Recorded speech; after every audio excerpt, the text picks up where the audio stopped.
Okay, so I guess it helps that I actually start the stream on the correct channel.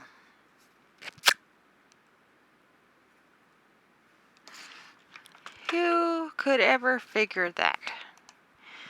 Anyway, because I'm smart and I figured it out. I'll have to go fix that after. So now that I figured that out, we're going to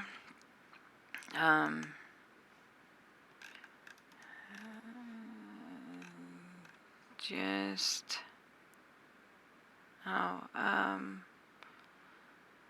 so we are going to just do the thingy.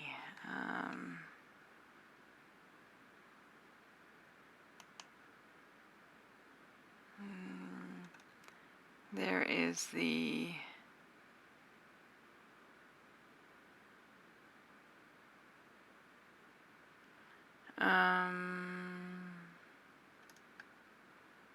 branding.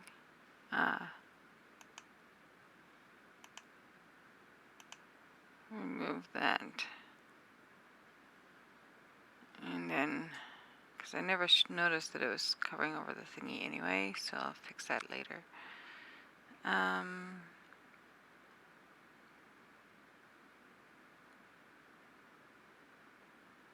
we'll go back to the live stream. And then we'll start it up, because, yay, okay. Let's see. Okay, so the Shunned house. Even though it said it was in my last week's, but it wasn't. Oh well. Before I start it up, I gotta mute myself.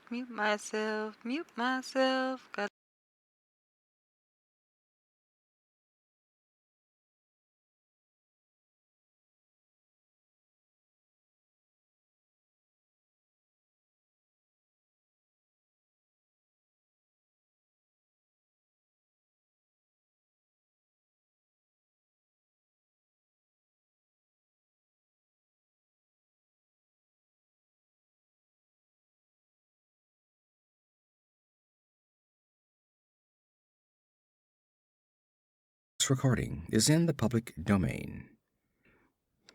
Chapter 5: The Shunned House. Part 1. From even the greatest of horrors, irony is seldom absent. Sometimes it enters directly into the composition of the events, while sometimes it relates only to their fortuitous position among persons and places. The latter sort is splendidly exemplified by a case in the ancient city of Providence, where in the late 40s Edgar Allan Poe used to sojourn often during his unsuccessful wooing of the gifted poetess Mrs. Whitman.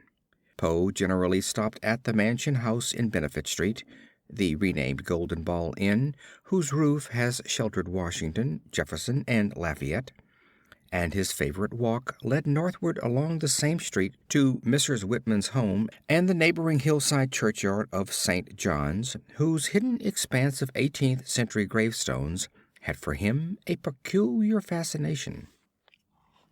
Now, the irony is this.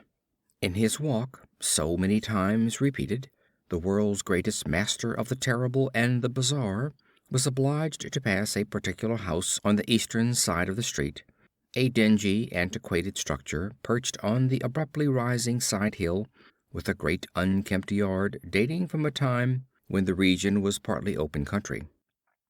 It does not appear that he ever wrote or spoke of it, nor is there any evidence that he even noticed it.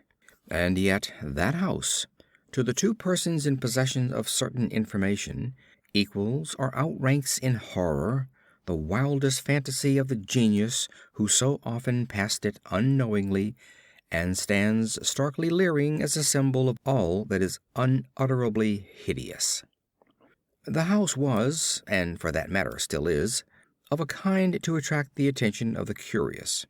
Originally a farm or semi-farm building, it followed the average New England colonial lines of the middle 18th century, the prosperous peaked roof sort, with 2 stories and dormerless attic. and the Georgian doorway and interior paneling dictated by the progress of taste at that time. It faced south, with one gable end buried to the lower windows in the eastward rising hill, and the other exposed to the foundations toward the street. Its construction, over a century and a half ago, had followed the grading and straightening of the road in that especial vicinity, for Benefit Street, at first called Black Street, was laid out as a lane winding amongst the graveyards of the first settlers, and straightened only when the removal of the bodies to the north burial ground made it decently possible to cut through the old family plots.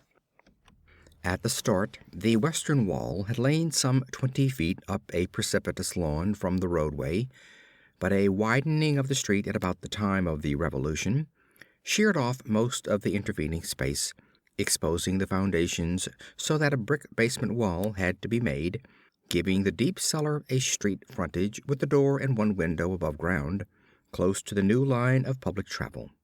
When the sidewalk was laid out a century ago, the last of the intervening space was removed, and Poe, in his walks, must have seen only a sheer ascent of dull gray brick flush with the sidewalk, and surmounted at a height of 10 feet by the antique shingled bulk of the house proper. The farm-like ground extended back very deeply up the hill, almost to Wheaton Street. The space south of the house, abutting on Benefit Street, was of course greatly above the existing sidewalk level, forming a terrace bounded by a high bank wall of damp, mossy stone, pierced by a steep flight of narrow steps which led inward between canyon-like surfaces to the upper region of mangy lawn, roomy brick walls, and neglected gardens, whose dismantled cement urns, rusted kettles fallen from tripods of knotty sticks, and similar paraphernalia set off the weather-beaten front door with its broken fanlight, rotting ionic pilasters, and wormy triangular pediment. What I heard in my youth about the Shunned house was merely that people died there in alarmingly great numbers.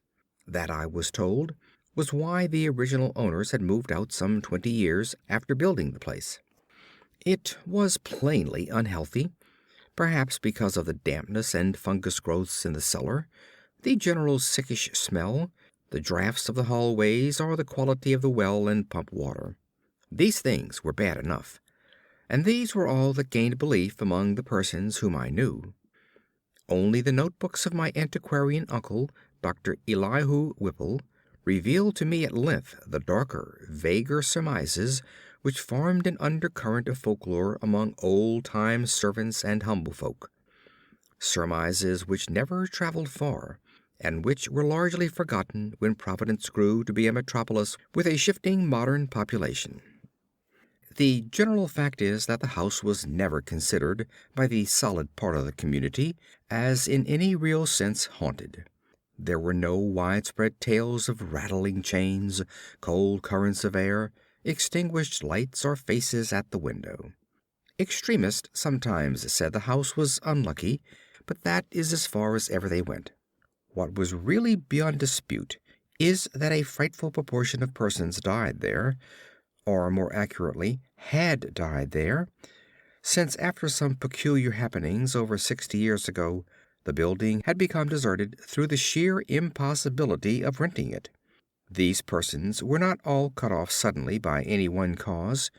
Rather did it seem that their vitality was insidiously sapped, so that each one died the sooner from whatever tendency to weakness he may have naturally had.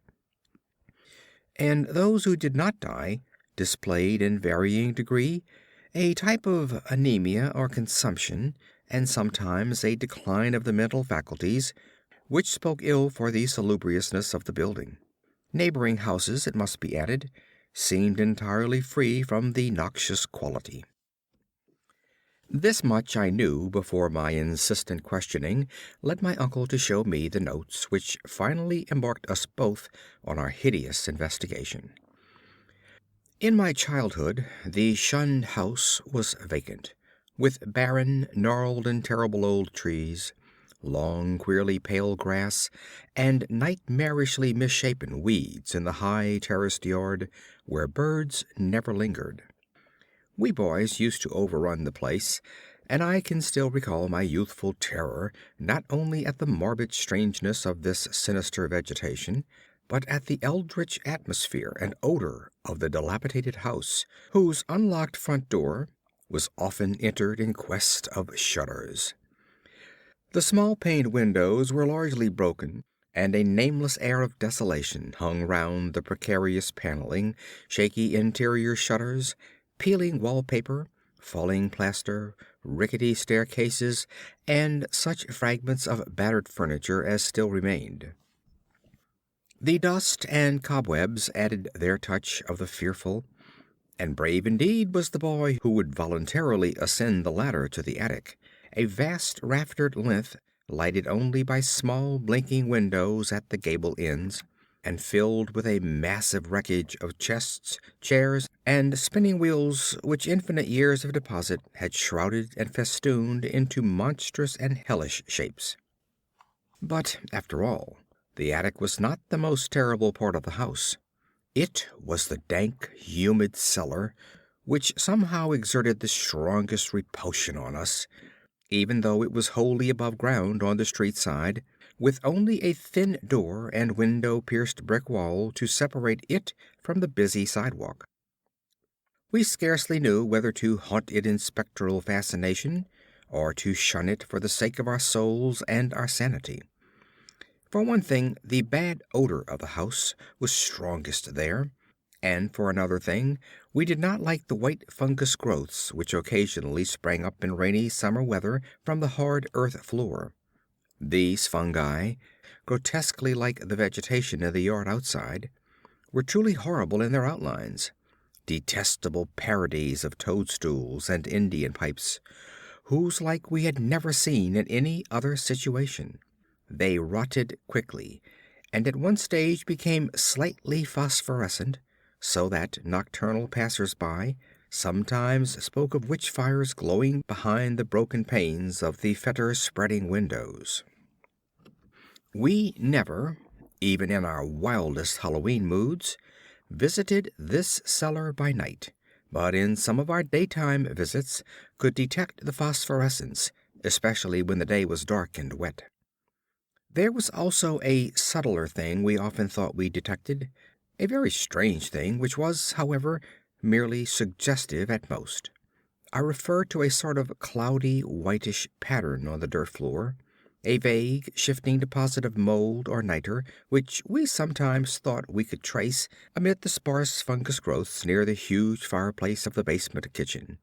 Once in a while it struck us that this patch bore an uncanny resemblance to a doubled-up human figure, though generally no such kinship existed, and often there was no whitish deposit whatever.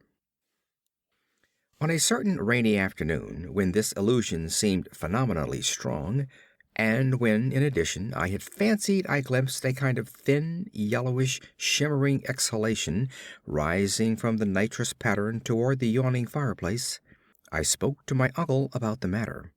He smiled at this odd conceit, but it seemed that his smile was tinged with reminiscence.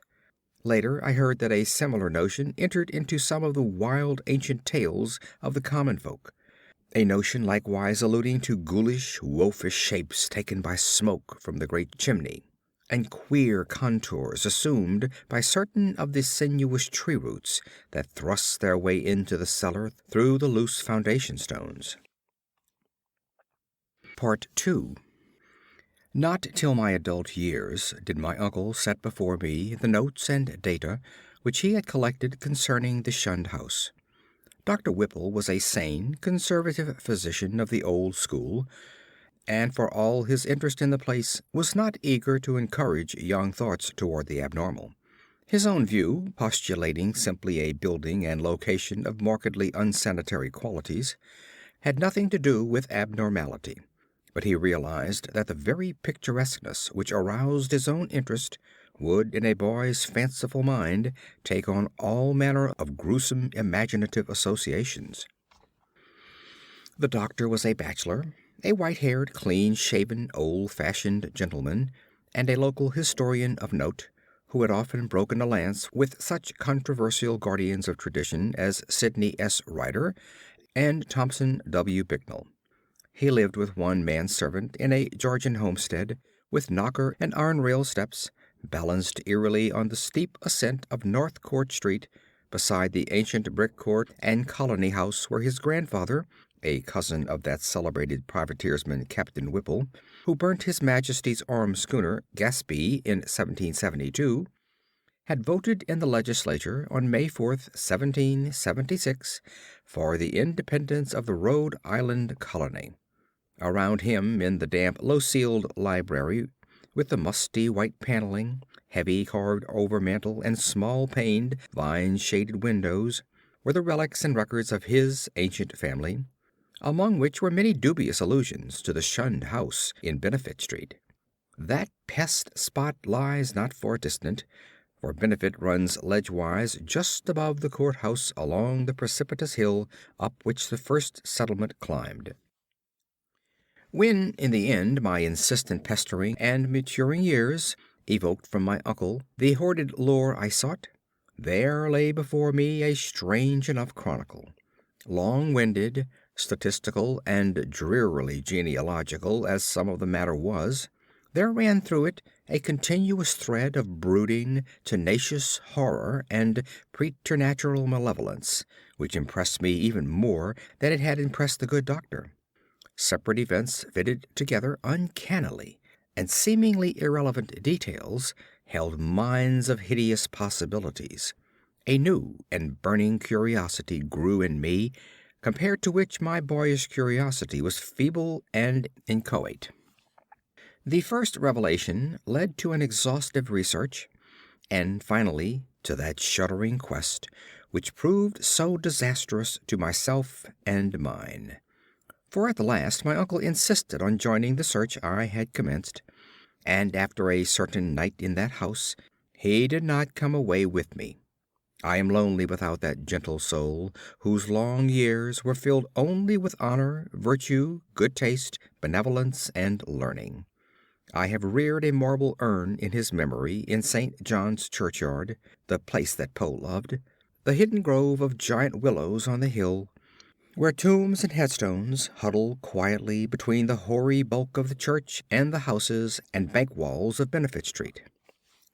The history of the house, opening amidst a maze of dates, revealed no trace of the sinister either about its construction or about the prosperous and honorable family who built it. Yet from the first a taint of calamity, soon increased to boding significance, was apparent. My uncle's carefully compiled record began with the building of the structure in 1763, and followed the theme with an unusual amount of detail. The Shunned house, it seems, was first inhabited by William Harris and his wife Rhoby Dexter, with their children, Elkanah, born in 1755, Abigail, born in 1757, William Jr., born in 1759, and Ruth, born in 1761. Harris was a substantial merchant and seaman in the West India trade, connected with the firm of Obadiah Brown and his nephews. After Brown's death in 1761, the new firm of Nicholas, Brown and Company made him master of the brig Prudence, Providence built of 120 tons, thus enabling him to erect the new homestead he had desired ever since his marriage. The site he had chosen, a recently straightened part of the new and fashionable back street, which ran along the side of the hill above crowded Chesapeake, was all that could be wished, and the building did justice to the location. It was the best that moderate means could afford, and Harris hastened to move in before the birth of a fifth child, which the family expected. That child, a boy, came in December, but was stillborn. Nor was any child to be born alive in that house for a century and a half. The next April, sickness occurred among the children, and Abigail and Ruth died before the month was over. Dr. Job Ives diagnosed the trouble as some infantile fever, though others declared it was more of a mere wasting away or decline. It seemed, in any event, to be contagious, for Hannah Bowen, one of the two servants, died of it in the following June. Eli Leadison, the other servant, constantly complained of weakness, and would have returned to his father's farm in Rehoboth but for a sudden attachment for Mehitabel Pierce, who was hired to succeed Hannah. He died the next year, a sad year indeed, since it marked the death of William Harris himself, enfeebled as he was by the climate of Martinique, where his occupation had kept him for considerable periods during the preceding decade. The widowed Roby Harris never recovered from the shock of her husband's death, and the passing of her firstborn, Elkanah, 2 years later, was the final blow to her reason. In 1768, she fell victim to a mild form of insanity, and was thereafter confined to the upper part of the house, her elder maiden sister, Mercy Dexter, having moved in to take charge of the family. Mercy was a plain, raw-boned woman of great strength, but her health visibly declined from the time of her advent. She was greatly devoted to her unfortunate sister, and had an especial affection for her only surviving nephew, William, who, from a sturdy infant, had become a sickly, spindling lad. In this year the servant Mehitabel died, and the other servant, Preserved Smith, left without coherent explanation, or at least with only some wild tales and a complaint that he disliked the smell of the place. For a time Mercy could secure no more help, since the 7 deaths and the case of madness, all occurring within 5 years' space, had begun to set in motion the body of fireside rumor which later became so bizarre. Ultimately, however, she obtained new servants from out of town. Anne White, a morose woman from that part of North Kingston now set off as the township of Exeter, and a capable Boston man named Zenas Lowe. It was Anne White who first gave definite shape to the sinister idle talk. Mercy should have known better than to hire anyone from the Nooseneck Hill country, for that remote bit of backwoods was then, as now, a seat of the most uncomfortable superstitions. As lately as 1892, an Exeter community exhumed a dead body and ceremoniously burnt its heart in order to prevent certain alleged visitations injurious to the public health and peace, and one may imagine the point of view of the same section in 1768. Anne's tongue was perniciously active, and within a few months Mercy discharged her, filling her place with a faithful and amiable Amazon from Newport, Maria Robbins. Meanwhile, poor Roby Harris, in her madness, gave voice to dreams and imaginings of the most hideous sort. At times her screams became insupportable, and for long periods she would utter shrieking horrors which necessitated her son's temporary residence with his cousin Peleg Harris in Presbyterian Lane near the new college building. The boy would seem to improve after these visits, and had Mercy been as wise as she was well-meaning, she would have let him live permanently with Peleg. Just what Mrs. Harris cried out in her fits of violence, tradition hesitates to say, or rather presents such extravagant accounts that they nullify themselves through sheer absurdity. Certainly it sounds absurd to hear that a woman educated only in the rudiments of French often shouted for hours in a coarse and idiomatic form of that language, or that the same person, alone and guarded, complained wildly of a staring thing which bit and chewed at her.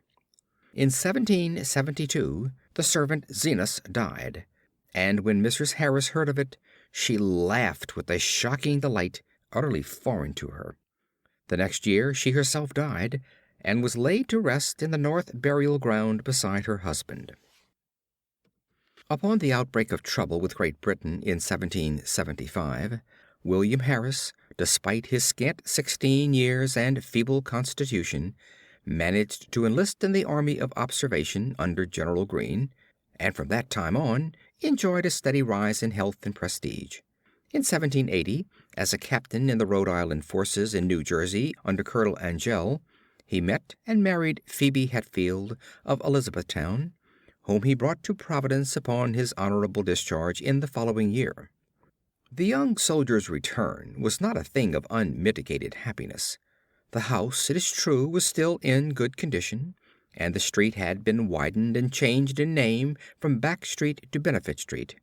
But Mercy Dexter's once robust frame had undergone a sad and curious decay, so that she was now a stooped and pathetic figure with hollow voice and disconcerting pallor, qualities shared to a singular degree by the one remaining servant, Maria. In the autumn of 1782, Phoebe Harris gave birth to a stillborn daughter, and on the 15th of the next May, Mercy Dexter took leave of a useful, austere, and virtuous life. William Harris, at last thoroughly convinced of the radically unhealthy nature of his abode, now took steps toward quitting it and closing it forever.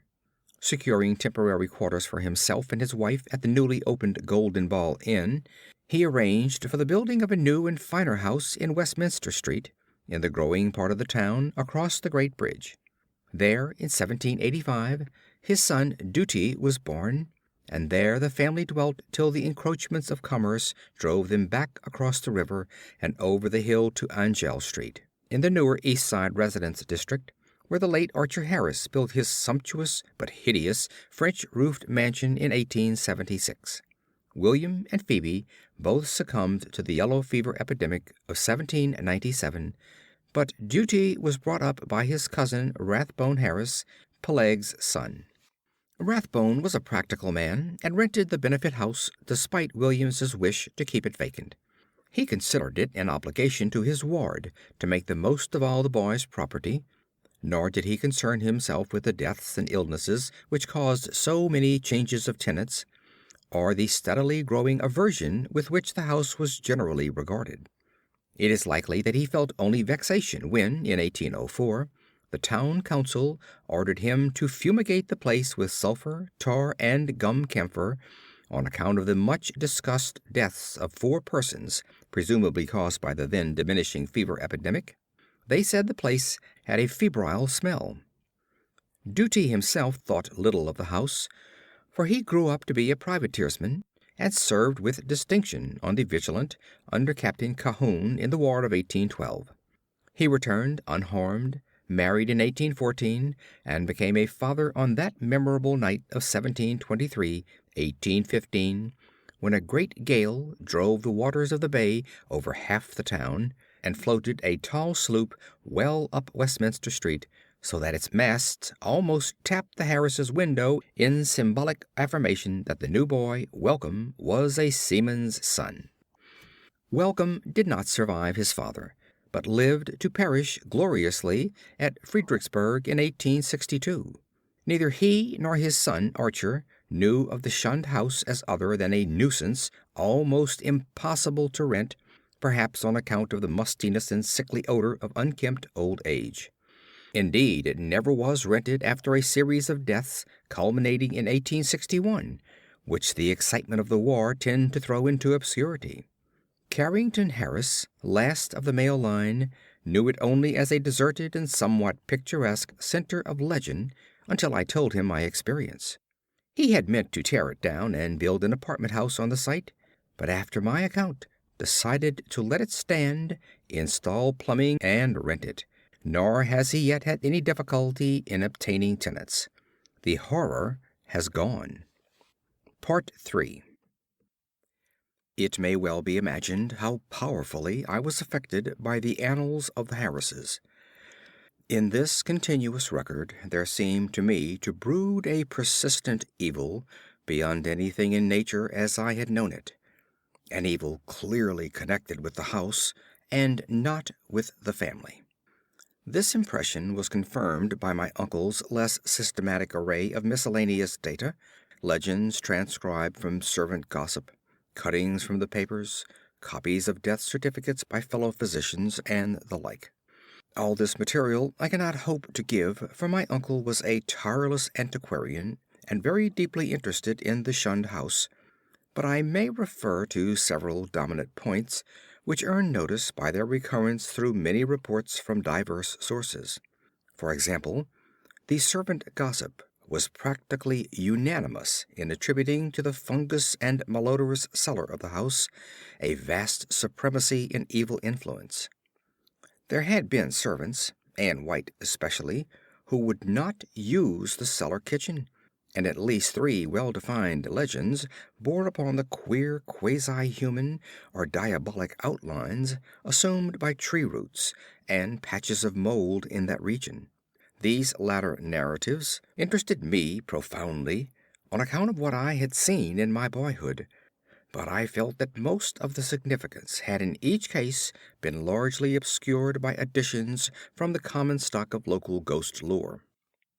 Anne White, with her extra superstition, had promulgated the most extravagant and at the same time most consistent tale, alleging that there must lie buried beneath the house one of those vampires, the dead who retain their bodily form and live on the blood or breath of the living, whose hideous legions send their preying shapes or spirits abroad by night. To destroy a vampire, one must, the grandmothers say, exhume it and burn its heart, or at least drive a stake through that organ. And Anne's dogged insistence on a search under the cellar had been prominent in bringing about her discharge.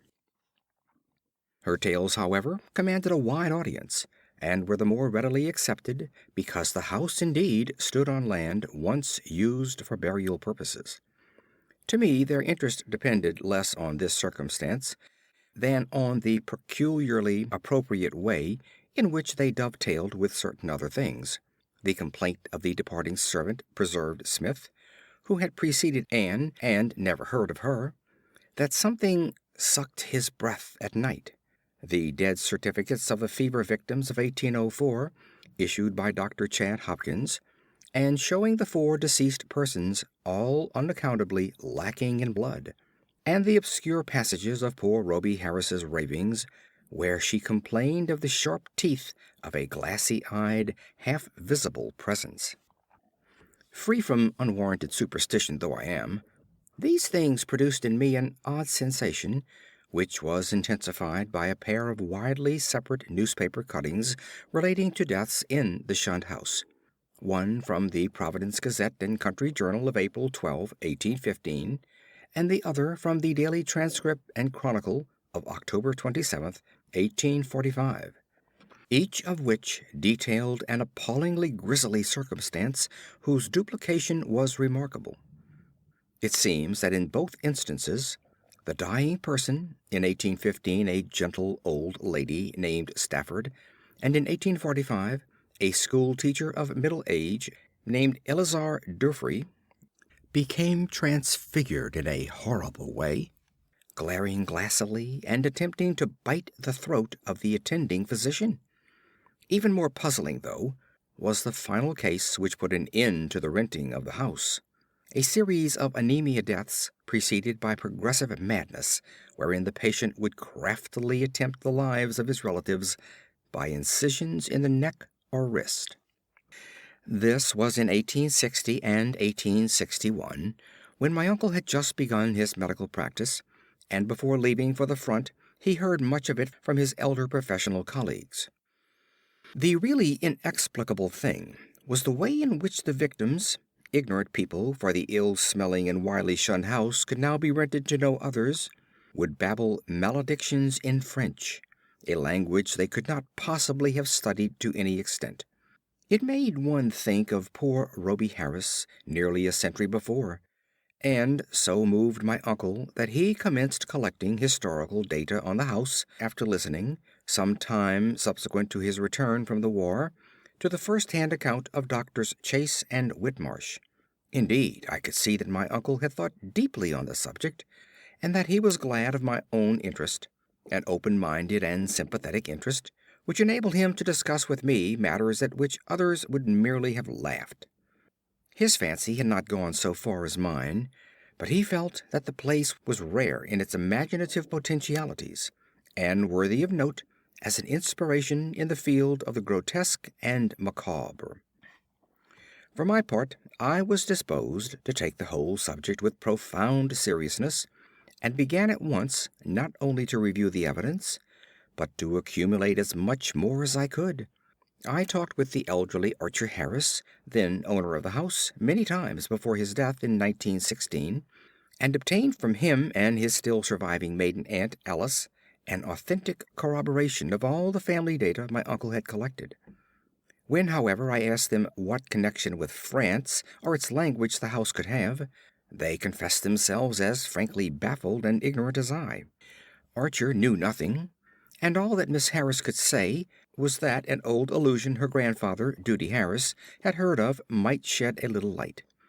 The old seaman, who had survived his son Welcome's death in battle by 2 years, had not himself known the legend, but he recalled that his earliest nurse, the ancient Maria Robbins, seemed darkly aware of something that might have lent a weird significance to the French raving of Rhoby Harris, which she had so often heard during the last days of that hapless woman. Maria had been at the Shunned house from 1769 till the removal of the family in 1783, and had seen Mercy Dexter die. Once she hinted to the child Duty of a somewhat peculiar circumstance in Mercy's last moments, but he had soon forgotten all about it, save that it was something peculiar. The granddaughter, however, recalled even this much with difficulty. She and her brother were not so much interested in the house as was Archer's son, Carrington, the present owner, with whom I talked after my experience. Having exhausted the Harris family of all the information it could furnish, I turned my attention to early town records and deeds with a zeal more penetrating than that which my uncle had occasionally shown in the same work. What I wished was a comprehensive history of the site from its very settlement in 1636, or even before, if any Narragansett Indian legend could be unearthed to supply the data. I found at the start that the land had been part of the long strip of home lot granted originally to John Throckmorton, one of many similar strips beginning at the town street beside the river and extending up over the hill to a line roughly corresponding with the modern Hope Street. The Throckmorton lot had later, of course, been much subdivided, and I became very assiduous in tracing that section through which Back or Benefit Street was later run. It had, as rumor indeed said, been the Throckmorton graveyard, but as I examined the records more carefully, I found that the graves had all been transferred at an early date to the North Burial Ground on the Pawtucket West Road. Then suddenly I came, by a rare piece of chance, since it was not in the main body of records, and might easily have been missed, upon something which aroused my keenest eagerness, fitting in as it did with several of the queerest phases of the affair. It was the record of a lease in 1697 of a small tract of ground to an Etienne Roulette and his wife. At last the French element had appeared, that and another deeper element of horror which the name conjured up from the darkest recesses of my weird and heterogeneous reading, and I feverishly studied the platting of the locality as it had been before the cutting through and partial straightening of Back Street between 1747 and 1758. I found what I had half expected, that where the Shunned house now stood, the Roulettes had laid out their graveyard behind a one-story and attic cottage, and that no record of any transfer of graves existed. The document indeed ended in much confusion, and I was forced to ransack both the Rhode Island Historical Society and Shepley Library before I could find a local door which the name of Etienne Roulette would unlock.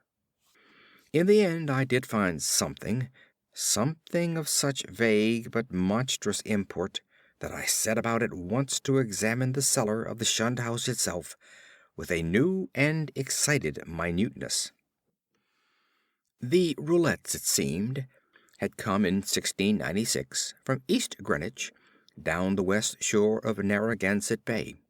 They were Huguenots from Claude, and had encountered much opposition before the Providence selectmen allowed them to settle in the town.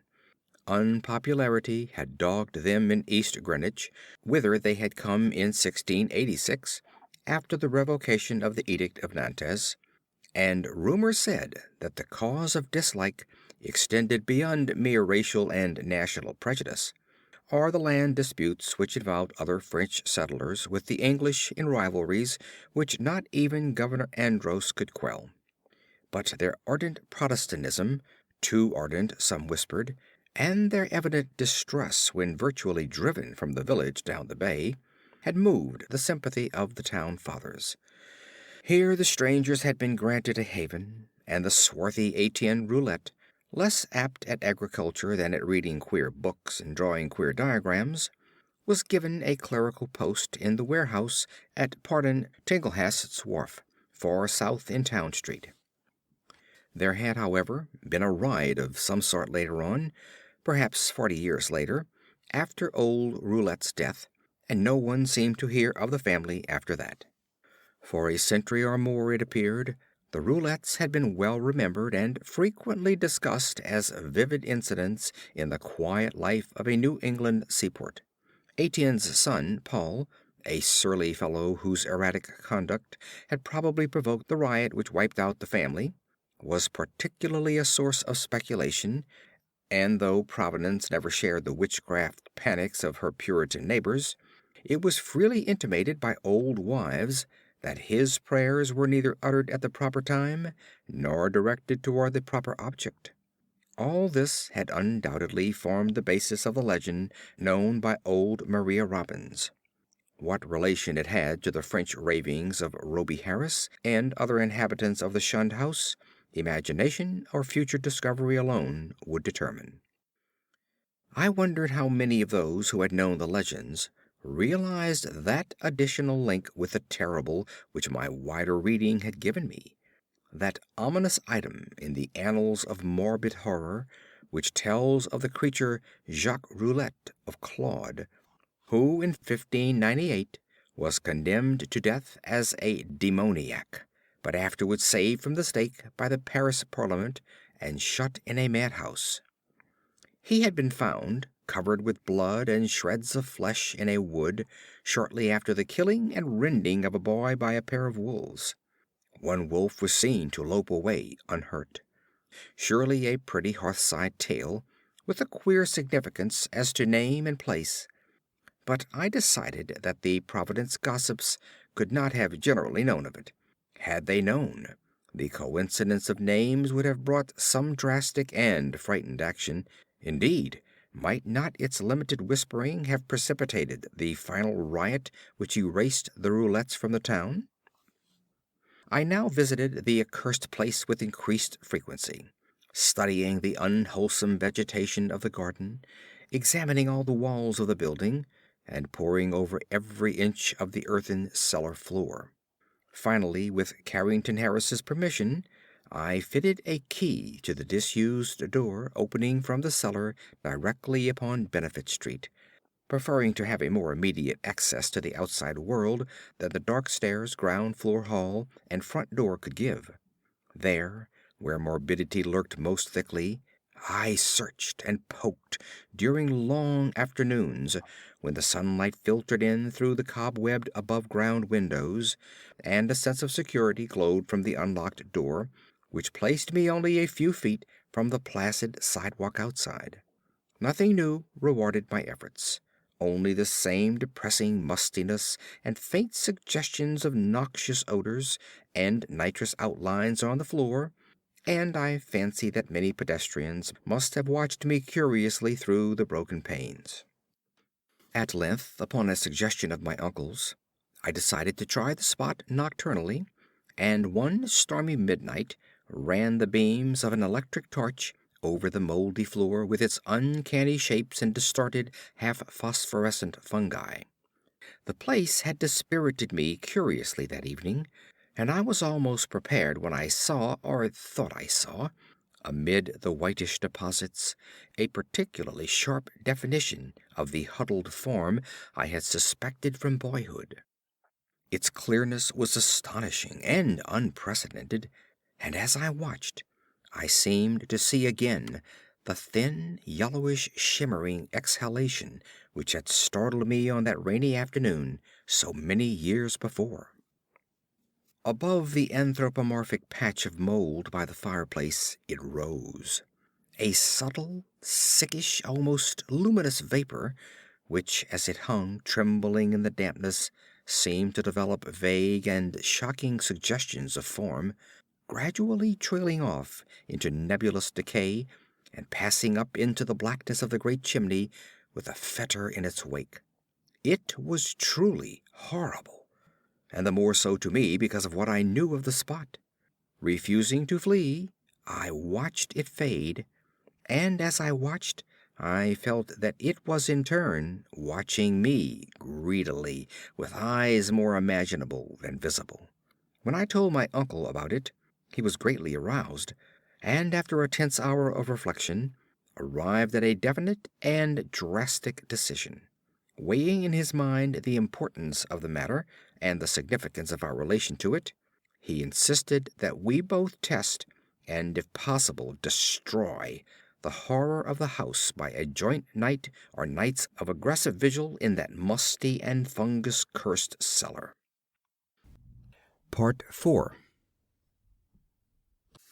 On Wednesday, June 25th, 1919, after a proper notification of Carrington Harris, which did not include surmises as to what we expected to find, my uncle and I conveyed to the Shunned house 2 camp chairs and a folding camp cot, together with some scientific mechanism of greater weight and intricacy. These we placed in the cellar during the day, screening the windows with paper and planning to return in the evening for our first vigil. We had locked the door from the cellar to the ground floor, and having a key to the outside cellar door, were prepared to leave our expensive and delicate apparatus, which we had obtained secretly and at great cost, as many days as our vigils might be protracted. It was our design to sit up together till very late, and then watch singly till dawn in 2-hour stretches, myself first, and then my companion, the inactive member resting on the cot. The natural leadership with which my uncle procured the instruments from the laboratories of Brown University and the Cranston Street Armory, and instinctively assumed direction of our venture, was a marvelous commentary on the potential vitality and resilience of a man of 81. Elihu Whipple had lived according to the hygienic laws he had preached as a physician, and, but for what happened later, would be here in full vigor today. Only 2 persons suspected what did happen: Carrington Harris and myself. I had to tell Harris because he owned the house and deserved to know what had gone out of it. Then, too, we had spoken to him in advance of our quest, and I felt after my uncle's going that he would understand and assist me in some vitally necessary public explanations. He turned very pale, but agreed to help me, and decided that it would now be safe to rent the house. To declare that we were not nervous on that rainy night of watching would be an exaggeration, both gross and ridiculous. We were not, as I have said, in any sense childishly superstitious, but scientific study and reflection had taught us that the known universe of 3 dimensions embraces the merest fraction of the whole cosmos of substance and energy. In this case, an overwhelming preponderance of evidence from numerous authentic sources pointed to the tenacious existence of certain forces of great power and, so far as the human point of view is concerned, exceptional malignancy. To say that we actually believed in vampires or werewolves would be a carelessly inclusive statement. Rather must it be said that we were not prepared to deny the possibility of certain unfamiliar and unclassified modifications of vital force and attenuated matter, existing very infrequently in 3-dimensional space because of its more intimate connection with other spatial units, yet close enough to the boundary of our own to furnish us occasional manifestations which we, for lack of a proper vantage point, may never hope to understand. In short, it seemed to my uncle and me that an incontrovertible array of facts pointed to some lingering influence in the Shunned house, traceable to one or another of the ill-favored French settlers of 2 centuries before, and still operative through rare and unknown laws of atomic and electronic motion. That the family of Roulette had possessed an abnormal affinity for outer circles of entity, dark spheres which for normal folk hold only repulsion and terror, their recorded history seemed to prove. Had not then the riots of those bygone 1730s set moving certain kinetic patterns in the morbid brain of one or more of them, notably the sinister Paul roulette, which obscurely survived the bodies murdered and buried by the mob, and continued to function in some multiple dimensioned space along the original lines of force determined by a frantic hatred of the encroaching community? Such a thing was surely not a physical or biochemical impossibility in the light of a newer science which includes the theories of relativity and intra-atomic action. One might easily imagine an alien nucleus of substance or energy, formless or otherwise, kept alive by imperceptible or immaterial subtractions from the life force or bodily tissue and fluids of other and more palpably living things into which it penetrates and with whose fabric it sometimes completely merges itself. It might be actively hostile, or it might be dictated merely by blind motives of self-preservation. In any case, such a monster must of necessity be in our scheme of things an anomaly and an intruder, whose extirpation forms a primary duty with every man not an enemy to the world's life, health, and sanity. What baffled us was our utter ignorance of the aspect in which we might encounter the thing. No sane person had ever seen it, and few had ever felt it definitely. It might be pure energy, a form ethereal and outside the realm of substance, or it might be partly material, some unknown and equivocal mass of plasticity, capable of changing at will to nebulous approximations of the solid, liquid, gaseous, or tenuously unparticled states. The anthropomorphic patch of mold on the floor, the form of the yellowish vapor, and the curvature of the tree roots in some of the old tales, all argued at least a remote and reminiscent connection with the human shape. But how representative or permanent that similarity might be, none could say with any kind of certainty. We had devised two weapons to fight it.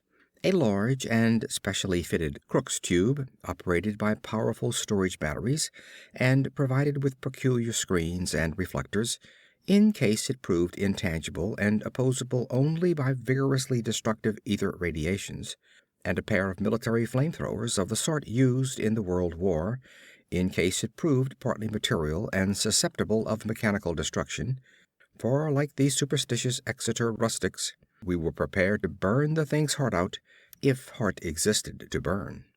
All this aggressive mechanism we set in the cellar in positions carefully arranged with reference to the cot and chairs, and to the spot before the fireplace where the mold had taken strange shapes.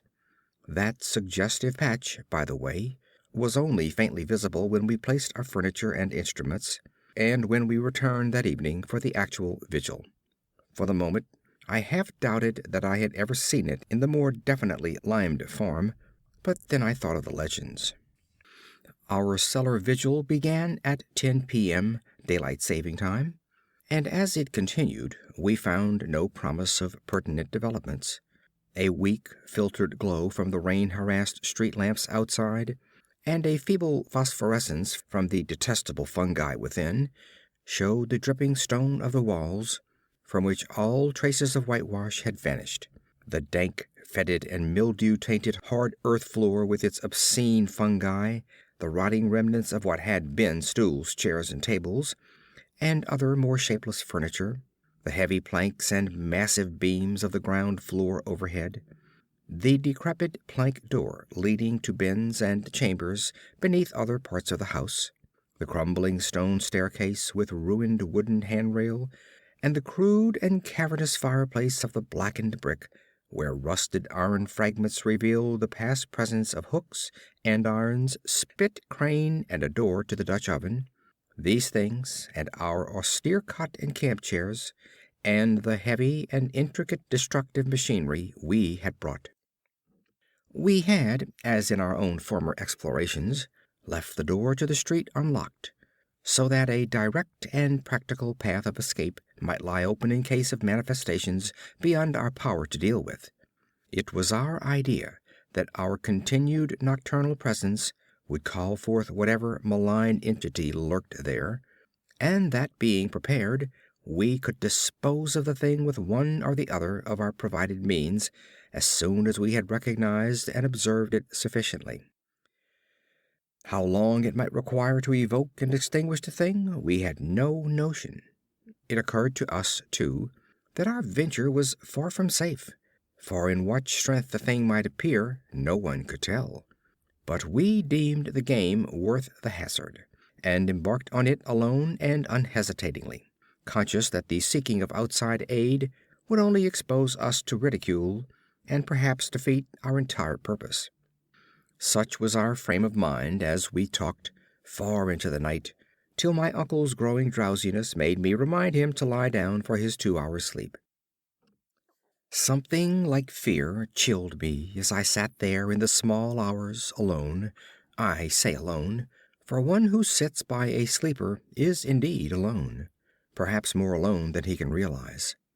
My uncle breathed heavily, his deep inhalations and exhalations accompanied by the rain outside and punctuated by another nerve-racking sound of distant dripping water within, for the house was repulsively damp even in dry weather, and in this storm positively swamp-like. I studied the loose, antique masonry of the walls in the fungus light and the feeble rays which stole in from the street through the screen window.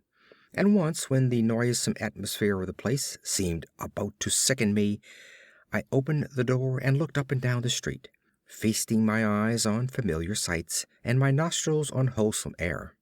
Still, nothing occurred to reward my watching, and I yawned repeatedly, fatigue getting the better of apprehension. Then the stirring of my uncle in his sleep attracted my notice. He had turned restlessly on the cot several times during the latter half of the first hour, but now he was breathing with unusual irregularity, occasionally heaving a sigh which held more than a few of the qualities of a choking moan. I turned my electric flashlight on him and found his face averted, so rising and crossing to the other side of the cot, I again flashed the light to see if he seemed in any pain. What I saw unnerved me most surprisingly, considering its relative triviality. It must have been merely the association of any odd circumstances with the sinister nature of our location and mission, for surely the circumstance was not in itself frightful or unnatural. It was merely that my uncle's facial expression, disturbed no doubt by the strange dreams which our situation prompted, betrayed considerable agitation, and seemed not at all characteristic of him. His habitual expression was one of kindly and well-bred calm, whereas now a variety of emotions seemed struggling within him. I think, on the whole, that it was this variety which chiefly disturbed me. My uncle, as he gasped and tossed in increasing perturbation, and with eyes that had now started open, seemed not one, but many men, and suggested a curious quality of alienage from himself. All at once he commenced to mutter, and I did not like the look of his mouth and teeth as he spoke. The words were at first indistinguishable, and then, with a tremendous start, I recognized something about them which filled me with icy fear, till I recalled the breadth of my uncle's education and the interminable translations he had made from anthropological and antiquarian articles in the Revue des Deux Mondes, for the venerable Elihu Whipple was muttering in French, and the few phrases I could distinguish seemed connected with the darkest myths he had ever adapted from the famous Paris magazine. Suddenly a perspiration broke out on the sleeper's forehead, and he leaped abruptly up half awake. The jumble of French changed to a cry in English, and the hoarse voice shouted excitedly, "My breath! My breath!" Then the awakening became complete, and with a subsidence of facial expression to the normal state, my uncle seized my hand and began to relate a dream whose nucleus of significance I could only surmise with a kind of awe. He had, he said, floated off from a very ordinary series of dream pictures into a dream whose strangeness was related to nothing he had ever read. It was of this world and yet not of it, a shadowy geometrical confusion in which could be seen elements of familiar things in most unfamiliar and perturbing combinations. There was a suggestion of queerly disoriented pictures superimposed one upon another, an arrangement in which the essentials of time as well as of space seemed dissolved and mixed in the most illogical fashion. In this kaleidoscopic vortex of phantasmal images were occasional snapshots, if one might use the term, of singular clearness but unaccountable heterogeneity. Once my uncle thought he lay in a carelessly dug open pit, with a crowd of angry faces framed by straggling locks and three-cornered hats frowning down on him. Again, he seemed to be in the interior of a house, an old house apparently, but the details and inhabitants were constantly changing, and he could never be certain of the faces or the furniture, or even of the room itself, since doors and windows seemed in just as great a state of flux as the presumably more mobile objects. It was queer, damnably queer, and my uncle spoke almost sheepishly, as if half expecting not to be believed, when he declared that of the strange faces many had unmistakably borne the features of the Harris family. And all the while there was a personal sensation of choking, as if some pervasive presence had spread itself through his body and sought to possess itself of his vital processes. I shuddered at the thought of those vital processes, worn as they were by 81 years of continuous functioning, in conflict with unknown forces of which the youngest and strongest system might well be afraid, but in another moment reflected that dreams are only dreams, and that these uncomfortable visions could be at most no more than my uncle's reaction to the investigation and expectations which had lately filled our minds to the exclusion of all else.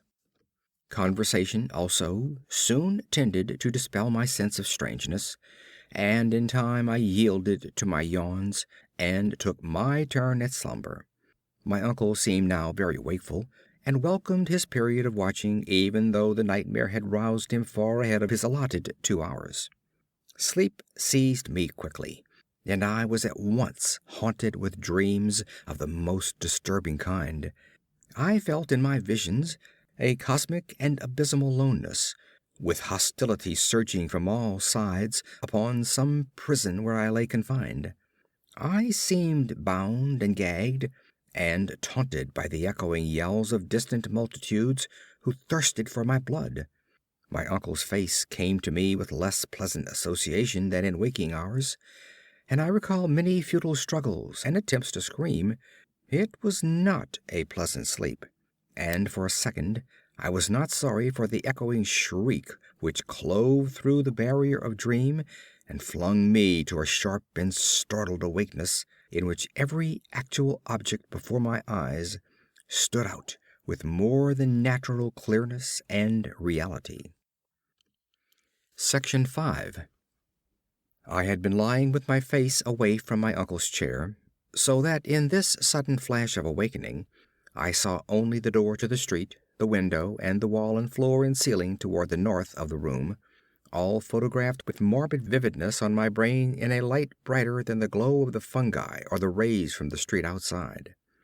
It was not a strong, or even a fairly strong light, certainly not nearly strong enough to read an average book by, but it cast a shadow of myself and the cot on the floor, and had a yellowish penetrating force that hinted at things more potent than luminosity. This I perceived with unhealthy sharpness, despite the fact that 2 of my other senses were violently assailed.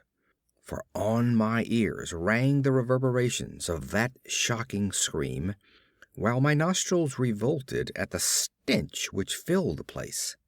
My mind, as alert as my senses, recognized the gravely unusual, and almost automatically I leaped up and turned about to grasp the destructive instruments which we had left trained on the moldy spot before the fireplace. As I turned, I dreaded what I was to see, for the scream had been in my uncle's voice, and I knew not against what menace I should have to defend him and myself. Yet, after all, The sight was worse than I had dreaded. There are horrors beyond horrors, and this was one of those nuclei of all dreamable hideousness which the cosmos saves to blast an accursed and unhappy few. Out of the fungus-ridden earth steamed up a vaporous, corpse-light, yellow and diseased, which bubbled and lapped to a gigantic height in vague outlines half human and half monstrous, through which I could see the chimney and fireplace beyond.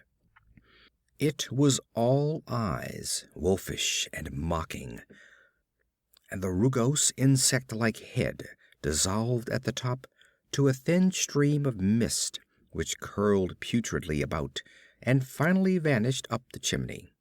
I say that I saw this thing, but it is only in conscious retrospection that I ever definitely traced its damnable approach to form. At the time it was to me only a seething, dimly phosphorescent cloud of fungus loathsomeness, enveloping and dissolving to an abhorrent plasticity the one object on which all my attention was focused. That object was my uncle, the venerable Elihu Whipple, who, with blackening and decaying features, leered and gibbered at me, and reached out dripping claws to rend me in the fury which this horror had brought. It was a sense of routine which kept me from going mad. I had drilled myself in preparation for the crucial moment, and blind training saved me.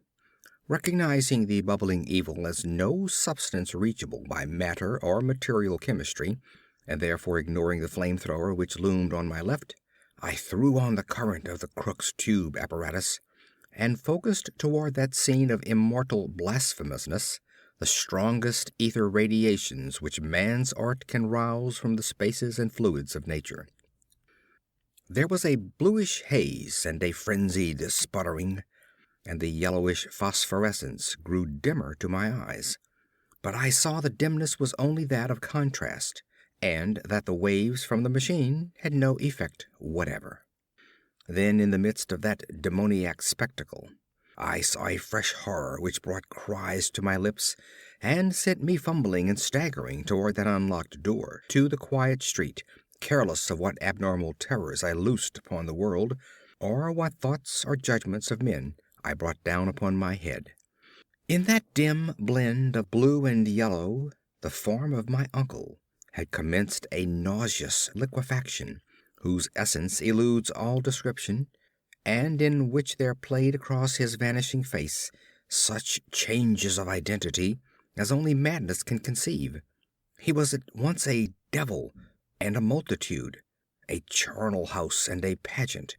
Lit by the mixed and uncertain beams, that gelatinous face assumed a dozen, a score, 100 aspects, grinning as it sank to the ground on a body that melted like tallow in the caricatured likeness of legions strange and yet not strange.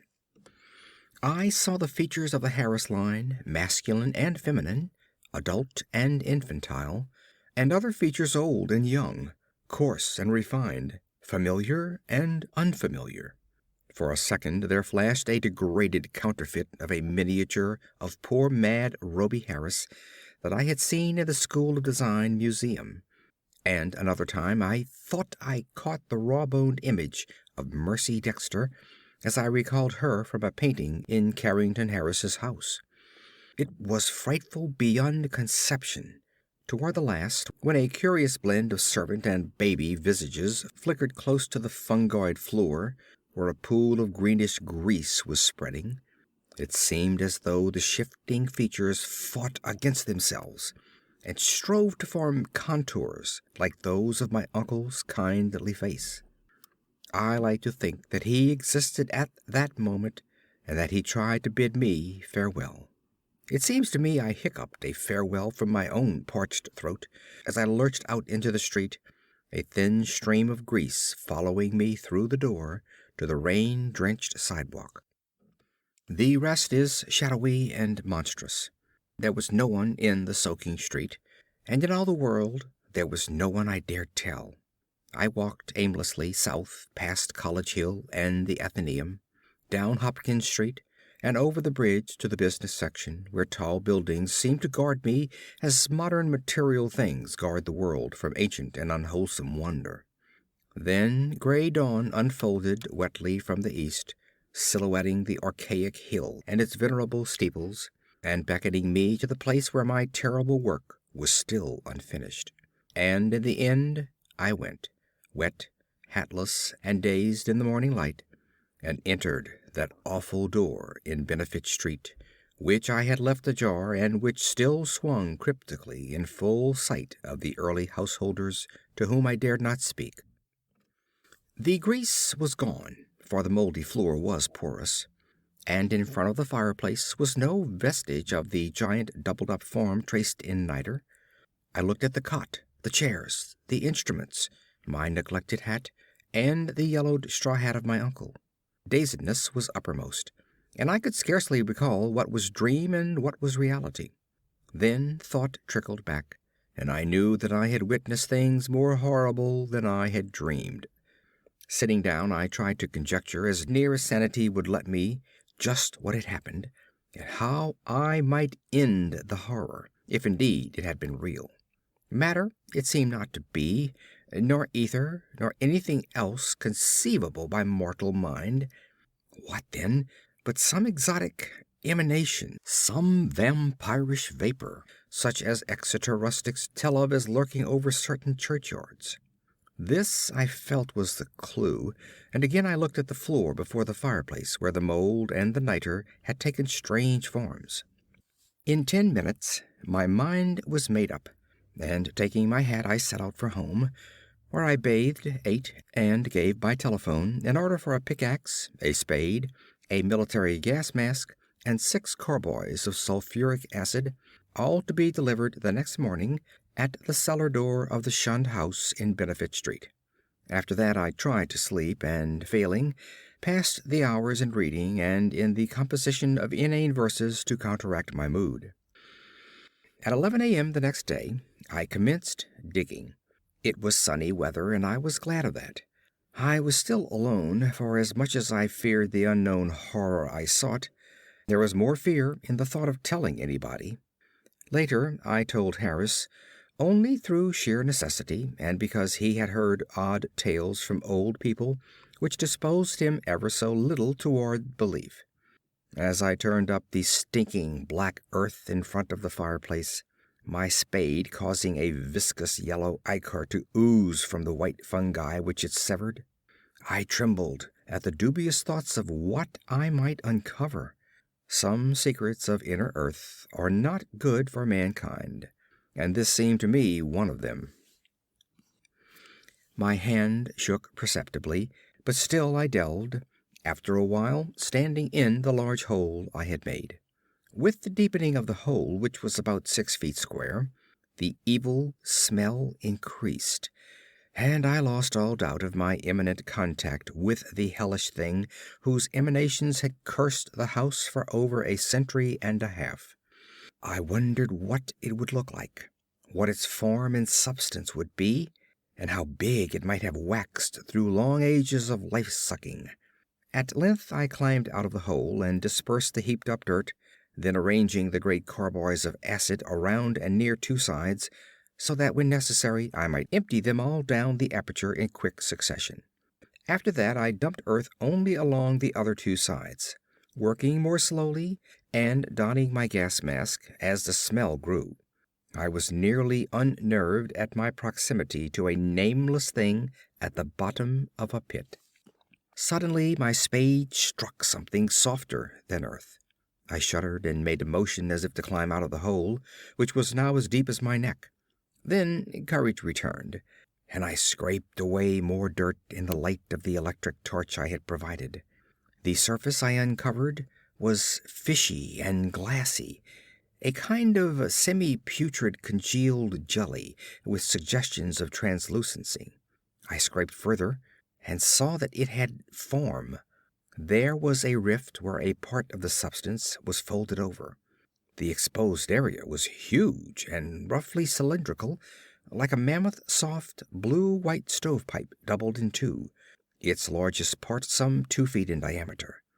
Still more I scraped, and then abruptly I leaped out of the hole and away from the filthy thing, frantically unstopping and tilting the heavy carboys and precipitating their corrosive contents one after another down that charnel gulf and upon the unthinkable abnormality whose Titan elbow I had seen. The blinding maelstrom of greenish yellow vapor which surged tempestuously up from that hole as the floods of acid descended will never leave my memory. All along the hill people tell of the Yellow Day, when virulent and horrible fumes arose from the factory waste dumped in the Providence River. But I know how mistaken they are as to the source. They tell, too, of the hideous roar, which at the same time came from some disordered water pipe or gas main underground. But again, I could correct them if I dared. It was unspeakably shocking, and I do not see how I lived through it. I did faint after emptying the fourth carboy, which I had to handle after the fumes had begun to penetrate my mask, but when I recovered, I saw that the hole was emitting no fresh vapors. The two remaining carboys I emptied down without particular result, and after a time I felt it safe to shovel the earth back into the pit. It was twilight before I was done, but fear had gone out of the place. The dampness was less fetid, and all the strange fungi had withered to a kind of harmless grayish powder which blew ash-like along the floor. One of earth's nethermost terrors had perished forever. And if there be a hell, it had received at last the demon soul of an unhallowed thing. And as I patted down the last spadeful of mold, I shed the first of many tears with which I have paid unaffected tribute to my beloved uncle's memory. The next spring, no more pale grass and strange weeds came up in the Shunned house's terraced garden, and shortly afterward Carrington Harris rented the place. It is still spectral, but its strangeness fascinates me, and I shall find mixed with my relief a queer regret when it is torn down to make way for a tawdry shop or vulgar apartment building. The barren old trees in the yard have begun to bear small, sweet apples, and last year the birds nested in their gnarled boughs. End of The Shunned House.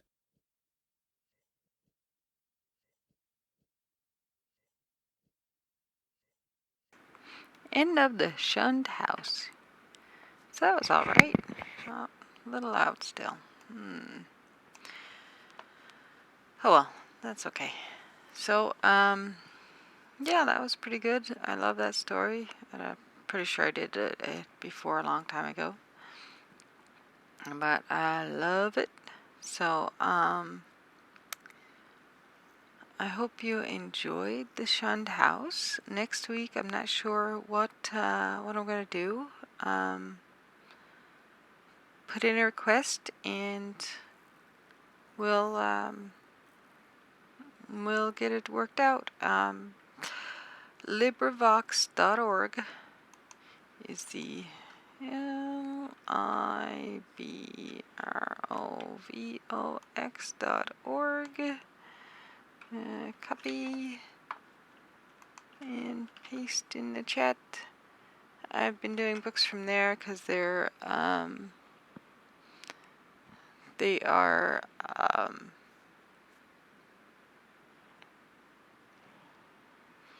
public domain books. So, yeah.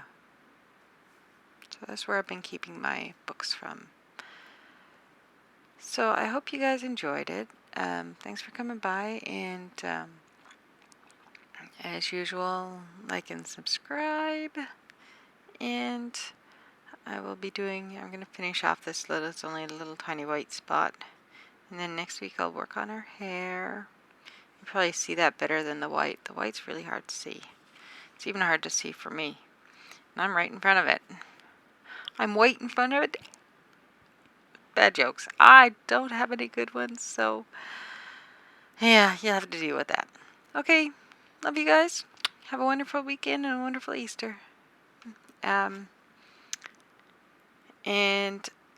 I also like to thank Curtis, before I forget, otherwise known as Filthy Mechanic, on Twitter.